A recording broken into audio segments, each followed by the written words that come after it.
Okay, hey, back for another round of this. I'm setting my timer here so I know when to stop. The free version of Screencaster that I got only allows 15-minute sections, but that's good because it keeps this little lecture to 15 minutes. Um, how's it going? I'm sure you all heard the news that we're done for the rest of the semester. That's for real. It sounds like the beginning of summer is also going to be online, so that it's flexible, can go back into real life. So any of you taking the summer crops class, I'm really sorry about that because I mean the beauty of it is being able to go outside and do stuff together in the garden. So I'm bummed, but I'll also try to step up my game by then and have some more interactive things to do. Um, anyway, let's get to the cycling. Oh, wait a minute. There's one other news item is next week or maybe by Wednesday. I think we're going to go to Zoom meetings for this. So it'll be optional. You can join in and we could do this kind of discussion together. And you can ask questions and we have some interaction. Zoom's pretty easy. It's like a free app. I just downloaded it too for a meeting. Then we could see each other and talk back and forth and have this be a little more or multilateral instead of just this one-way exchange. I also miss you and I want to see you. So it'll be optional. It'll be a time. It'll be like the class time. Actually, it'll just be noon, and both classes can join in, and whoever's coming can come, and whoever doesn't come can do it this way. But I thought we'd present that. They call that synchronous education, synchronous online education. What we're doing now is asynchronous. It means we're not doing the thing together at the same time. Anyway, so from our discussion before, we talked about upcycling and downcycling, and this is just going to be cycling, talking about nutrient cycles in ecosystems and in our gardens. What we're trying to do when we cycle nutrients in the garden is just to make sure we don't lose nutrients to erosion or landfill. Like, for example, if you were to cut all your brown stalks down from the end of the year and put it in the trash, that would all go to the landfill, and then the nutrients in those stalks would be locked up in the landfill. And not too much grows out of a landfill these days, so they would be lost to the system. Whereas if you take those same stalks, chop them up, put them in your compost or mulch them into the garden, then all the mineral nutrients will cycle in the soil in the next year or two. They'll cycle back into your crop system. So the mantra we use is nutrients flow, or nutrients cycle, energy flows. So we want to keep mineral nutrients in circulation. And again, mineral nutrients are everything: phosphorus, potassium, all the essential elements in crops and in plant growth. Energy flowing, an example of energy flow would be sunlight comes to the planet, hits the earth, leaves capture the energy, and turn some of that energy into glucose or sugar, and that sugar becomes a chemical storage of energy, and that can go into our bodies and make brain activity, and our muscles twitch and move, and then it's lost to heat. So it goes from solar energy to chemical energy in the sugar, and then heat energy is usually how most energies end up. And heat's not as useful because it just dissipates into the environment. Whereas chemical energy, you can move it around, you can store it, you can make a potato out of it and put it in your cellar. When you eat that chemical energy, then it becomes your thoughts and your bike ride to school that day, or playing video games, or whatever it is that happens. That energy is released. So energy flows through the system, nutrients cycle. Let's look at it this way. Okay, here's a really super basic version of the nitrogen cycle. It might not look basic because it has a bunch of weird words in it, but basically the atmosphere is 78% nitrogen gas, which is in the form of N2.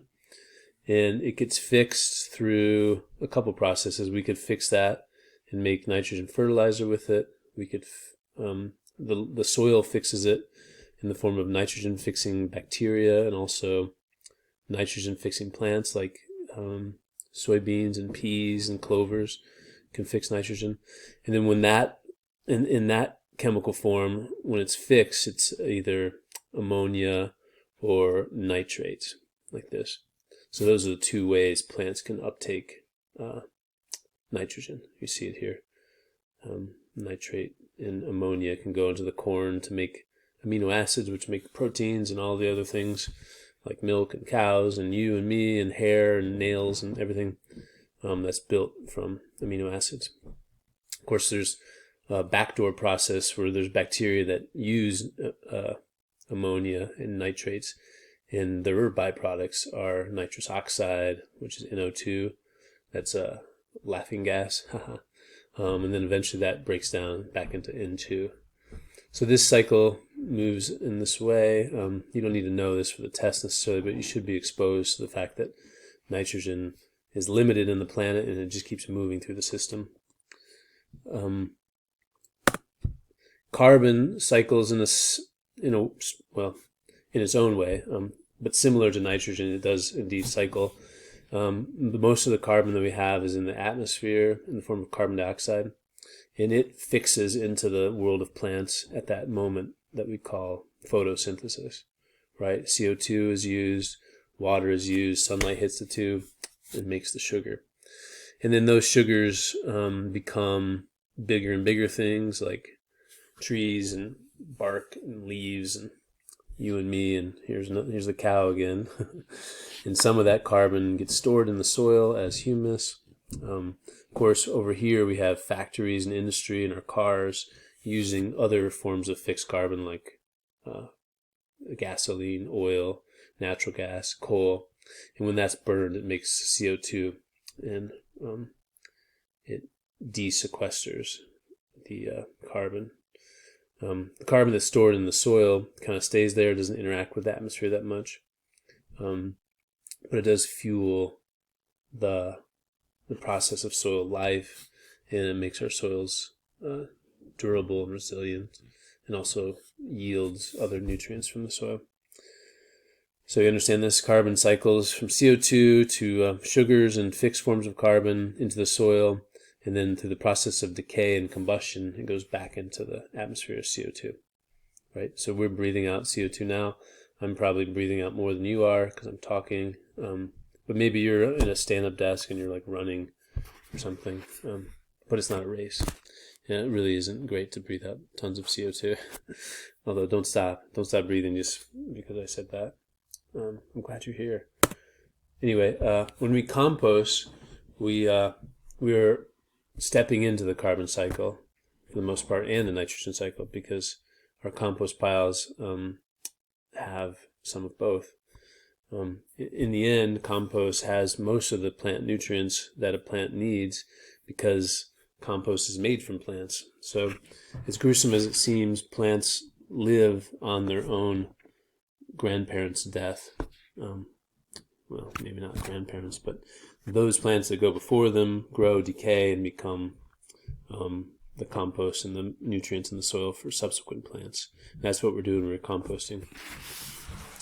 We have, sometimes for a compost, we can add lime or ash or crushed stones to add minerals to make them more fortified. If we want to raise the pH of our soil, we can add lime to our compost, and that's a good way to do it. Here's the key.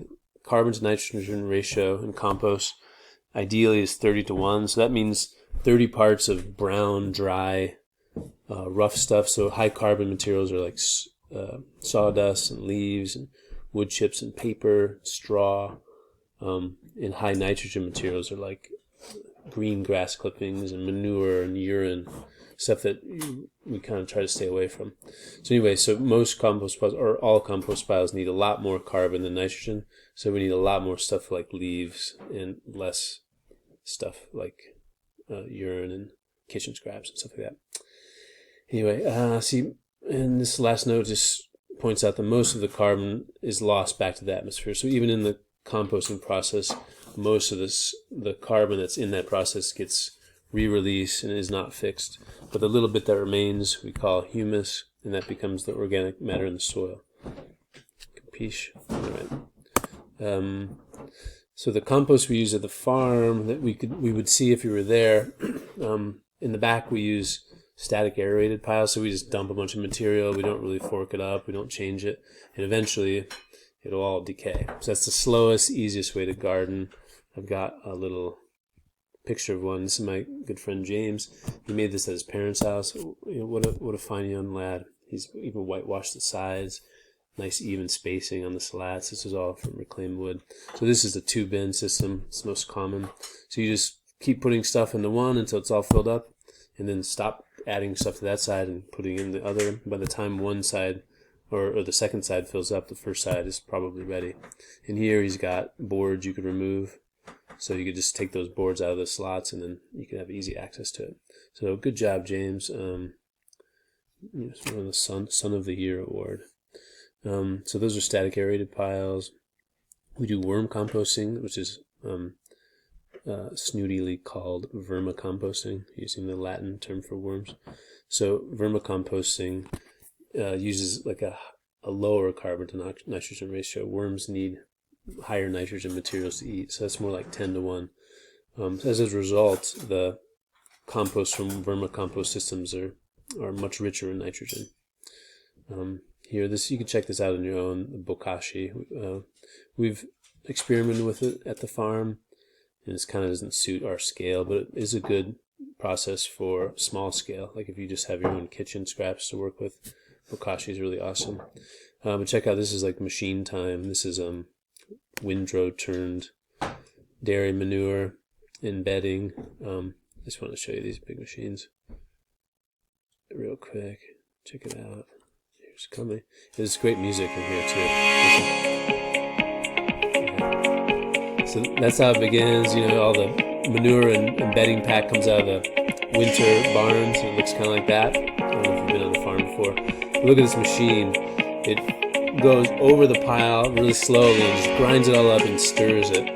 And that really infuses a lot of oxygen into the center of the pile and really gets the microbes revving. So this is the fastest way to make compost because, it's a machine, for one. You see the steam coming on.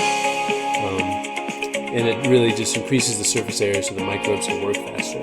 So it would be the difference of, like, if you're making dough for bread, you can put all the ingredients together and not mix, and eventually the water and the flour would soak into each other and then would start rising. Or you can mix it and knead it and get it going and make the bread faster. So this is like 2 or 3 passes. It gets darker and darker, finer and finer. What a pretty bucolic scene this is. Here's some numbers. This is kind of nutrients. They have here, check this out. This is okay, it wasn't what I thought it was. And this is just kind of farmer porn. Nice machines, nice spreader. Look how evenly it spreads the compost. Alright, done with that. But that's how farm scale works. We buy compost from a company that makes it this way. So the compost we use outside at the FIC farm is this way. Go back. Yeah, cool. What else do we have here? Reference bin. Okay. You can email me with questions about compost if you have any specific ones about your own thing. I remind you too, I could do office hours by appointment. So we could do a video conference that way if you want to talk about any of your finished projects, This is a video called like World History of Diseases or something. It sounds pretty grim, but it's actually kind of fun and interesting. The guy's a little bit of a hypochondriac, but I guess if you studied germs for a living, you might be too. But I think it was good for context, just seeing like, oh, humans have done this in the past. Not everyone lives, but this time we're like much more prepared as a society. We have better communication systems, better hygiene systems, and almost all of us are going to get through this fine. I would say, statistically speaking, everyone in this class is going to survive this. It'll be harder work getting our lives back together economically, but check this out on your own time. And yeah, I think that's it for now. Go back to escape. Yeah, we got 8 seconds left. So Thanks for fighting on. Take care of your people and your family, and good day.